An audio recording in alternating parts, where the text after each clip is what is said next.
அனைவருக்கும் வணக்கம். கடகம் ராசி ஆயில்யம் நட்சத்திரம் நண்பர்களே, இந்த பதிவில் என்ன தகவல் பார்க்க போகின்றோம் என்றால், நமது கடகம் ராசி ஆயில்யம் நட்சத்திரம் நண்பர்களுக்கு 13/2/2025 அன்று துவங்க இருக்கும் மாசி மாதம் ராசி பலன்படி என்ன பலன்கள் கிடைக்கும் என்பதை பார்ப்போம். நீங்கள் நமது சேனலுக்கு இதுதான் முதல் தடவை வருகை தந்து உள்ளீர்கள் என்றால் நமது சேனலை மறக்காம சப்ஸ்கிரைப் பண்ணிக்கோங்க மற்றும் பக்கத்தில் இருக்கின்ற பெல் பட்டனையும் பிரஸ் பண்ணிக்கோங்க. அப்பொழுதுதான் நாம் எந்த பதிவு போட்டோம் என்றாலும் உங்களுக்கு நோட்டிபிகேஷன் வழியாக தகவல் தெரியப்படுத்த முடியும். கடகம் ராசி என்பது கால புருஷ தத்துவப்படி 4வது ராசி ஆகும். மேலும் கடகம் ராசியுடன் 3 நட்சத்திரங்கள் கொண்ட 9 பாதத்து நண்பர்களுள் அடங்குவீர்கள். கடகம் ராசி சர மற்றும் நீர் தத்துவ ராசி ஆகும். இதில் பூசம் 1 முதல் 4 பாதங்கள் வரை, ஆயில்யம் 1 முதல் 4 பாதங்கள் வரை மற்றும் புனர்பூசம் 4ஆம் பாதம் மட்டும் கடகம் ராசியுடன் உள் அடங்குவீர்கள். கடகம் ராசியின் ஆயில்யம் நட்சத்திரம் அதிபதி புதன் பகவான் என்பதால் நீங்கள் வேண்டி வணங்க வேண்டிய கடவுள் விஷ்ணு பெருமான் மற்றும் லக்ஷ்மி தேவி தாயார் ஆவார். உங்களால் முடியும் என்றால் ஒவ்வொரு வார சனிக்கிழமைகளில் அல்லது வெள்ளிக்கிழமை உங்கள் வீட்டின் அருகில் இருக்கின்ற விஷ்ணு பெருமான் கடவுள் கோவில் சென்று வழிபாடு செய்து விட்டு வாருங்கள். அப்படி செய்து வந்தால் உங்களுக்கு வர இருக்கும் பிரச்சனைகளில் இருந்து உங்களை நீங்கள் காத்து கொள்ள முடியும்.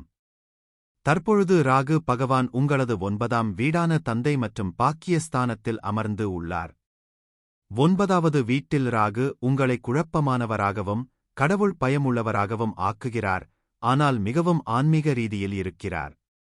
ஜோதிடம், ஆன்மீகம் மற்றும் தத்துவம் ஆகியவற்றில் உங்கள் அறிவை நீங்கள் பெருக்கிக் கொள்ளலாம். உங்களுக்கு இருக்கும் அபரிமிதமான நிபுணத்துவத்தை நீங்கள் பரப்பலாம் மற்றும் பிரசங்கிக்கலாம். ஆசிரியர், செல்வாக்கு செலுத்துபவர் அல்லது அறிஞராக நீங்கள் நிறைய புகழ் மற்றும் பணத்தைப் பெறலாம். 9ஆம் வீட்டில் ராகு உங்களுக்கு அதிர்ஷ்டத்தையும் தரக்கூடும். உங்கள் அதிர்ஷ்டம், வெளிநாட்டவர், மனைவி மற்றும் மாமியார் ஆகியோரின் ஆதரவுடன் நிதி ஆதாயங்களும் வரும். வெளிநாடுகளுக்குச் செல்வதற்கான வாய்ப்புகளையும் உருவாக்குகிறது. இந்த பயணங்கள் மதம், ஆன்மீகம், சமூகவியல் மற்றும் தத்துவம் ஆகியவற்றின் கலாச்சார அம்சங்களை ஆராயவும் உங்கள் அறிவை மேம்படுத்தவும் உங்களை அனுமதிக்கலாம். 9வது வீடு நீண்ட வெளிநாட்டு பயணங்கள் மற்றும் உங்கள் வாழ்க்கை பயணங்களுடன் தொடர்புடையது. உங்கள் வாழ்க்கையை பாதிக்கும் உங்கள் செயல்கள் மற்றும் கலாச்சார உறவுகளை இந்த வீடு நிர்வகிக்கிறது. இந்த மாளிகை உங்கள் ஞானத்தையும் தார்மீக விழுமியங்களையும் கட்டுப்படுத்துகிறது. இந்த இல்லமானது உங்கள் தத்துவ நாட்டம் மற்றும் கற்றல் மற்றும் உங்கள் உலக அறிவை மேம்படுத்துவதற்கான ஈர்ப்பைக் குறிக்கிறது. உங்கள் ஆன்மாவையும் உள்நிலையையும் தேடுவதற்கான உங்கள் விருப்பத்தை இது பிரதிபலிக்கிறது. உங்கள் தந்தையுடனான உங்கள் உறவும் இந்த சபையில் அங்கீகரிக்கப்பட்டுள்ளது. உங்கள் ஆன்மீக ஆசிரியர்கள் அல்லது வழிகாட்டிகளுடன் பரோபகார முயற்சிகள் மற்றும் தொடர்புகளை இந்த மாளிகை நிர்வகிக்கிறது. சுக்கிர பகவான் உங்களது 4 மற்றும் 11ஆம் வீட்டின் அதிபதி ஆவார். தற்பொழுது சுக்கிர பகவான் உங்களது 9ஆம் வீடான தந்தை மற்றும் பாக்கியஸ்தானத்தில் அமர்ந்து உள்ளார். ஜாதகத்தில் 9ஆம் வீட்டில் உள்ள சுக்கிரன் இந்த பூர்வீக நபர்களை ஒரு காதலனாக அல்லது வாழ்க்கைத் துணையாகக் காணச் செய்கிறார். அவர் அவர்களின் நல்ல குணங்களை மேம்படுத்துகிறார் மற்றும் அவர்களின் குறைபாடுகளை ஏற்றுக்கொள்கிறார்.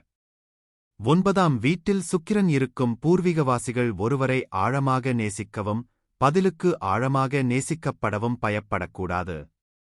அவர்கள் ஒருவருடன் இருந்தால் அவர்கள் தங்கள் வாழ்க்கையை முழுவதுமாக மாற்ற வேண்டும் என்று அர்த்தமல்ல. இந்த பூர்வீகவாசிகள் தாங்கள் செய்து வந்த காரியங்களை தொடர்ந்து செய்யலாம். இந்த பூர்வீகவாசிகள் நீண்ட தூர உறவுகளைப் பேணுவதில் வல்லவர்கள். அவர்கள் சாகச ஆர்வமும் கொண்டவர்கள் மற்றும் உலகின் பல்வேறு பகுதிகளை ஆராய்கின்றனர். இருப்பினும் அவர்கள் தங்கள் சாகச உணர்வை வெகுதூரம் கொண்டு செல்லக்கூடாது. எதிலும் எல்லை மீறிப்போவது நல்லதல்ல. 9வது வீட்டில் சுக்கிரனின் எரிப்பு உங்கள் உண்மையான திறமை மற்றும் திறனைக் கண்டறிய கடினமாக போராடும். நீங்கள் நண்பர்களால் அல்லது உறவில் உங்கள் துணையால் முதுகில் குத்தப்படலாம். உங்கள் அனுபவம் உங்கள் பிணைப்பைத் தூண்டி கெடுக்கும் என்பதால் நீங்கள் உறவுகளில் நம்பிக்கை சிக்கல்களை சந்திக்க நேரிடலாம். தொழில்முறை அரங்கில் வளர்ச்சி, முன்னேற்றம், வெற்றி மற்றும் நிதி செழிப்பு ஆகியவற்றை அடைய அதிக கவனம் மற்றும் திட்டமிடல் தேவைப்படும். சனி பகவான் உங்களது 7 மற்றும் 8ஆம் வீட்டின் அதிபதி ஆவார். தற்பொழுது சனி பகவான் உங்களது 8ஆம் வீடான ஆயுள் கடன் மற்றும் வம்பு வழக்கு ஸ்தானத்தில் அமர்ந்து உள்ளார். 8ஆம் வீட்டில் இருக்கும் சனி வாழ்க்கையில் தடைகள், காயங்கள் மற்றும் நிதி இழப்புகள் மூலம் நிறைய ஏற்றத்தாழ்வுகளைக் கொண்டு வருகிறார். இது அவர்களின் மனதையும் இதயத்தையும் கணிசமாக பாதிக்கிறது. இது அவர்களை ஒரு மாற்றம் மற்றும் வளர்ச்சிக்கு உட்படுத்தலாம். 8ஆம் வீட்டில் சனி இருக்கும் பூர்வீகவாசிகள் மாற்றங்களை ஏற்றுக்கொள்வது, வளைந்து கொடுப்பது மற்றும் தங்கள் வாழ்க்கையில் மாற்றியமைப்பது சவாலாக இருக்கலாம். 8வது வீடு வளர்ச்சி மற்றும் நிலையான மாற்றம் மூலம் மாற்றங்களைக் குறிக்கிறது. ஜாதகத்தின் 8ஆம் வீட்டில் சனியின் நிகழ்வு, பூர்வீகவாசிகள் அவ்வப்போது தங்களைத் தாங்களே புதுப்பித்துக் கொள்ள வேண்டும் என்பதைக் குறிக்கலாம். திடீர் மாற்றத்தை அவர்கள் மிகவும் மன அழுத்தமாகக் காணலாம், ஏனெனில் இது அவர்களுக்கு நிறைய கவலை, அமைதியின்மை மற்றும் கவலையை கொடுக்கலாம். பூர்வீகவாசிகள் சரியான நேர்மையான மனப்பான்மை மற்றும் மாற்றத்திற்கு தயாராகவோ அல்லது நெகிழ்வாகவோ இருந்தால் வாழ்க்கையில் நிறைய நன்மைகளைப் பெறலாம். பூர்வீகவாசிகள் எதிர்பாராத ஆதாரங்கள் மூலம் கண்ணியமான தொகையைப் பெறலாம், மேலும் பரம்பரை மூலம் ஆதாயங்கள் இருக்கும். 8ஆம் வீட்டில் உள்ள சாதகமான சனி உங்களை மற்றவர்களின் ஆற்றலைத் தட்டியெழுப்பவும், மற்றவர்களுக்கு ஆறுதல் அளிக்கவும், மற்றவர்களைக் குணப்படுத்தவும், அவர்களின் உணர்ச்சிகளை உணரவும் கூடிய பச்சாதாபமான ஆளுமையாக உங்களை உருவாக்குகிறது. 8ஆம் வீட்டில் உள்ள சனி உங்களுக்கு பற்றின்மை, தைரியம் மற்றும் தனிமையின் மீதான அன்பைக் கொடுக்கலாம். வியாழன், சுக்கிரன் அல்லது புதனுடன் 8ஆம் வீட்டில் சனி இருப்பதால் மாமியார், குடும்ப வணிகம் மற்றும் பரம்பரை மூலம் நிறைய செல்வம் கிடைக்கும். ஒரு எரிப்பு சனி உங்களை தொழில் ரீதியாகவும் நிதி ரீதியாகவும் வளர அனுமதிக்காது. உங்கள் வாழ்க்கையிலும் சில சமயங்களில் உங்கள் அன்றாட வாழ்க்கையிலும் பல போராட்டங்கள் மற்றும் தடைகளை நீங்கள் சந்திக்க நேரிடலாம். உங்கள் படிப்பை முடிப்பதில் தாமதங்கள், இடைவெளிகள் மற்றும் இடைவெளிகளை நீங்கள் சந்திக்க நேரிடும். துலாம் அல்லது விருச்சிக ராசியில் 8வது வீட்டில் இருக்கும் சனி மிக நீண்ட ஆயுளைக் கொடுக்கிறார், ஆனால் ஒருவரை சூனியம் செய்யும் அல்லது கவர்ந்திழுக்கும். சனி உங்கள் வாழ்க்கையில் திடீர் துரதிர்ஷ்டத்தை ஏற்படுத்தும். சூரிய பகவான் உங்களது 2ஆம் வீட்டின் அதிபதி ஆவார். தற்பொழுது சூரிய பகவான் உங்களது 8ஆம் வீடான ஆயுள் கடன் மற்றும் வம்பு வழக்கு ஸ்தானத்தில் அமர்ந்து உள்ளார். 8ஆம் வீட்டில் சூரியன் இருந்தால் தொழில் நிலையானது. அத்தகையவர்கள் தங்கள் வாழ்க்கையின் நடுத்தர ஆண்டுகளில் தங்கள் வேலைகள் அல்லது வியாபாரத்தில் வளர்ச்சியை கவனிக்கிறார்கள். பூர்வீகம், ஆன்மீகம் மற்றும் மதத்தில் தொழில் செய்வதில் அதிக நாட்டம் கொண்டால் அது அவர்களை மகிழ்ச்சியாகவும் வளமாகவும் உணர வைக்கும். 8ஆம் வீட்டில் சூரியன் ஒரு நல்ல விவேகமான பார்வை அல்லது சிந்தனை செயல்முறை மற்றும் பொதுவாக தொழில் அல்லது வாழ்க்கையில் தெளிவான திசையை அளிக்கிறது. இந்த பூர்வீகவாசிகள் தங்கள் அன்புக்குரியவர்களுடன் கண்ணியமான உறவை பேணுகிறார்கள். அவற்றை மறைக்கும்போது அவர்கள் பாதுகாப்பின்மை குறித்து கவனமாக இருக்க வேண்டும். 8ஆம் வீட்டில் சூரியன் ஒரு உறுதியான வெற்றிகரமான தொழிலைக் குறிக்கிறது, ஆனால் நிறைய கடின உழைப்பு, தாமதங்கள் மற்றும் பொறுமைக்குப் பிறகு. இந்த நபர்கள் தங்கள் வேலையில் மிகவும் வரிசைப்படுத்தப்பட்டவர்கள் மற்றும் எப்போதும் தங்கள் வேலையிலிருந்து புதிதாக ஒன்றைக் கொடுக்கவும் சாதிக்கவும் முயற்சி செய்வீர்கள். புதன் பகவான் உங்களது 3ஆம் வீட்டின் மற்றும் 12ஆம் வீட்டின் அதிபதி ஆவார். தற்பொழுது புதன் பகவான் உங்களது 8ஆம் வீடான ஆயுள் கடன் மற்றும் வம்பு வழக்கு ஸ்தானத்தில் அமர்ந்து உள்ளார். 8ஆம் வீட்டில் உள்ள புதன் அவர்களின் தீவிர நடத்தை மற்றும் சொற்பொழிவுகளால் பூர்வீக நபர்களை செல்வாக்கு மிக்க ஆளுமைகளாக ஆக்குகிறார். 8ஆம் வீட்டில் உள்ள புதன் நல்ல ஆயுளையும், கண்ணியமான செல்வத்தையும், கணிசமான பரம்பரை சொத்துக்களையும் தருகிறார். இந்த பூர்வீகவாசிகள் அதிக ஆன்மீக நாட்டம் கொண்டவர்கள். 8ஆம் பாவாடாவில் உள்ள புதன் பூர்வீகத்திற்கு தத்துவ சிந்தனைகள், ஆழ்ந்த சிந்தனை மற்றும் தீவிர பகுப்பாய்வு சக்திகளை கொண்டு வருகிறார். 8ஆம் பாவாவில் புதன் இருப்பதால் பிறருடைய பணம் மற்றும் லாபகரமான விஷயங்களில் பூர்வீகம் மிகுந்த ஆர்வத்தை ஏற்படுத்தும். அது அவர்களை ஒரு சில சந்தர்ப்பங்களில் சுயநலமாகவும் பொறாமையாகவும் ஆக்கிவிடும். இந்த நபர்கள் மற்றவர்களை பகுப்பாய்வு செய்வதில் மிகவும் திறமையானவர்கள் மற்றும் அதிக விசாரணை, ஆர்வமுள்ள மற்றும் ஊடுருவும் மனதைக் கொண்டுள்ளனர். 8வது ஜாதகத்தில் உள்ள புதன் தனிமை, ஆன்மீக எழுச்சி மற்றும் உள்முக இயல்பு ஆகியவற்றைக் கொண்டு வருவதால் புதனுக்கு சாதகமான நிலை இல்லை. நீங்கள் அமைதியான மற்றும் கூச்ச சுபாவமுள்ள ஆளுமையாக இருப்பீர்கள், மேலும் தோல் தொற்று, மூட்டு வலி மற்றும் முதுகு மற்றும் கைகளில் வலி போன்றவற்றால் பாதிக்கப்படலாம். 8வது வீடு அமானுஷ்யம், கண்டுபிடிக்கப்படாத விஷயங்கள், ஆராய்ச்சி, மறைக்கப்பட்ட திறமை, அரசாங்க வரிகள் மற்றும் இரகசிய அரசாங்க கொள்கைகள் பற்றிய அறிவுக்கு அறியப்படுகிறது. 8ஆம் பாவம் என்பது திடீர் நிகழ்வுகள், அறுவை சிகிச்சை, விபத்து, செல்வ ஆதாயம், லாட்டரி, பரம்பரை, திடீர் இழப்புகள் ஆகியவற்றின் வீடு. இது திடீர் விபத்து அல்லது திடீர் மரணத்தையும் குறிக்கலாம். சில நேரங்களில் திடீர் விஷயங்களில் லாட்டரி வெல்வது மற்றும் ஒரு சொத்து அல்லது வாகனத்தை பரிசாக அல்லது வேலையாகப் பெறுவது போன்ற நல்ல விஷயங்கள் அடங்கும். 8வது வீட்டில் உள்ள சாதகமான பலன் புதன் 35 வயதிற்குப் பிறகு பல விஷயங்களில் ஆராய்ச்சி மற்றும் புலனாய்வுப் பணிகளின் மூலம் உங்கள் நிதி நிலையை மேம்படுத்தலாம். நீங்கள் நம்பிக்கையுடனும் பிடிவாதமாகவும் இருப்பீர்கள். நீங்கள் உங்கள் மீது முழு நம்பிக்கை வைத்திருப்பீர்கள், முதலில் உங்களுக்கே எப்போதும் முன்னுரிமை கொடுக்கலாம். உங்கள் முடிவு மற்றும் விருப்பத்தின் அடிப்படையில் மற்றவர்களைக் கட்டுப்படுத்தும் நம்பிக்கை, தலைமைப் பண்பு மற்றும் மன உறுதியும் உங்களிடம் இருக்கலாம்.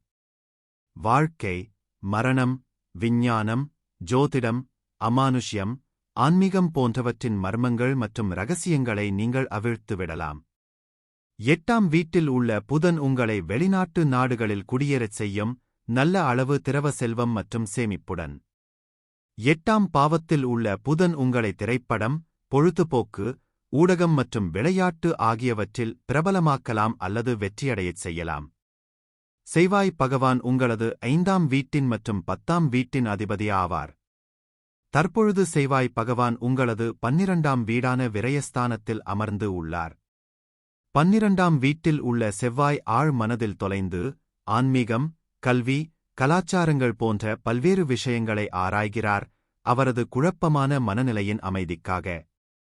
இருப்பினும், பூர்வீகவாசிகள் தங்களுக்கு எந்த ஒரு பாதையையும் தேர்ந்தெடுக்க முடியாது.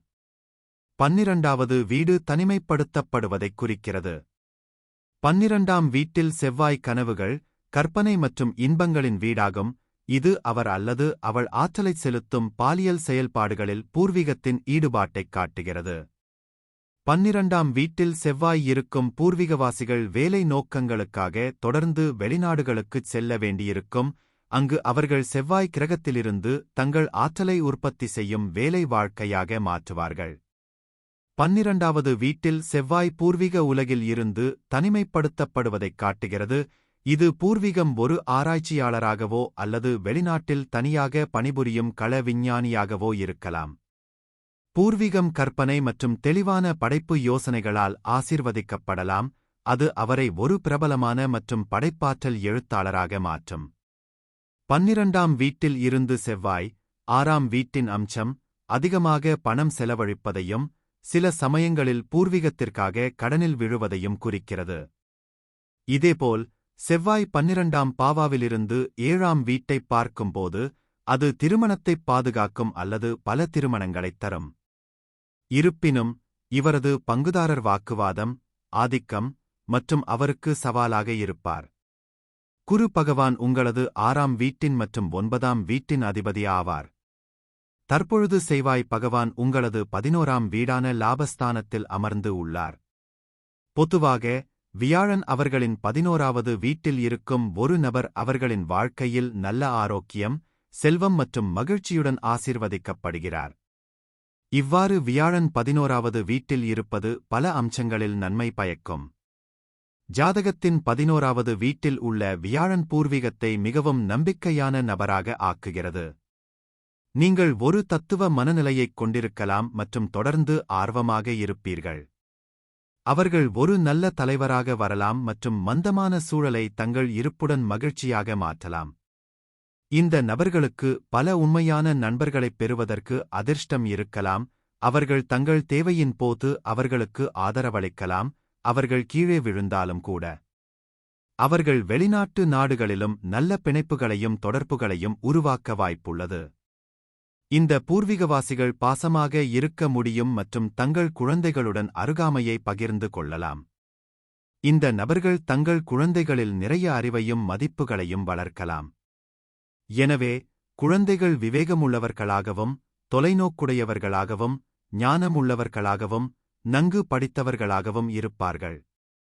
குறிப்பாக பெண்களுக்கு 11வது வீட்டில் உள்ள வியாழன் அவர்களின் ஆத்ம துணையை அல்லது சிறந்த ஜோடியை மாநாடு போன்ற ஒரு பெரிய சமூக கூட்டத்தில் கண்டுபிடிக்க அனுமதிக்கலாம், மேலும் அவர்களின் கணவர்கள் செல்வந்தர்களாகவும் அவர்களிடம் மிகுந்த அக்கறை கொண்டவர்களாகவும் மாறுவார்கள். பூர்வீக ஆண் தனது துணையுடன் நிறைய பணம் மற்றும் சொத்து சம்பாதிக்க முடியும். வியாழன் 11ஆம் வீட்டில் உங்களுக்கு நிறைய தொடர்புகள் உள்ளன, அவர்கள் எந்த நேரத்திலும் உதவி வழங்க தயாராக இருப்பார்கள். நீங்களும் அவர்களுக்கு சமமாக அர்ப்பணிப்புடன் இருக்கிறீர்கள். நீங்கள் அறிவார்ந்த நம்பிக்கையுள்ள மக்களுடன் முதன்மையாக இணையம் அல்லது வெளிநாட்டு நிலங்கள் மூலம் விரைவான தொடர்புகளை உருவாக்குகிறீர்கள். இந்த நட்பு பெரும்பாலும் உங்களுக்கு சாதகமாக இருக்கும் மற்றும் நீண்ட காலம் நீடிக்கும். உங்களின் சுறுசுறுப்பான சமூக வாழ்க்கை பெரும்பாலும் உங்கள் அதிகப்படியான ஈடுபாட்டிற்கு வழிவகுக்கும், இது உடல் பருமன் போன்ற உடல்நலப் பிரச்சினைகளை ஏற்படுத்துகிறது. நீங்கள் நண்பர்களுடன் ஆடம்பரமாக இருக்கிறீர்கள், அதை நீங்கள் தவிர்க்க வேண்டும்.